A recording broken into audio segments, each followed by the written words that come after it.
ছাত্র আন্দোলনের সুযোগে রাজধানীতে হওয়া সহিংসতা এবং বিভিন্ন গুরুত্বপূর্ণ স্থাপনা হামলায় নিন্দা জানিয়েছেন বিভিন্ন দেশের রাষ্ট্রদূত ও মিশন প্রধানরা।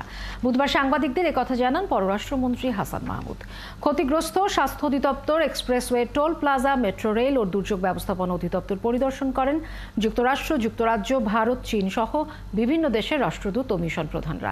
এ সময় ভাঙচুর ও আগুনের ঘটনায় তারা দুঃখ প্রকাশ করেন। পরে এক ব্রিফিংয়ে পররাষ্ট্রমন্ত্রী বলেন, এ ধরনের সহিংসতা পাকিস্তানি হানাদার বাহিনীর সহিংসতাকেও হার মানায়।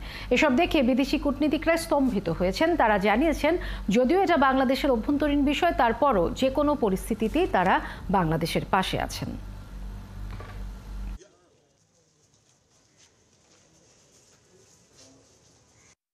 আজকে বিদেশি কূটনীতিকরা যাওয়ার পর তারা অনেকেই বলছে দিস ইজ শেম।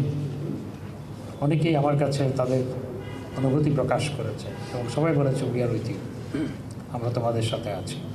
এটি পাকিস্তানি হানাদার বাহিনীর তাণ্ডবকেও হার মানিয়েছে। তাদের এই তাণ্ডব তারা সচক্ষে দেখার পর তারা স্তম্ভিত হয়ে গেছে। আমি নিজে স্তম্ভিত।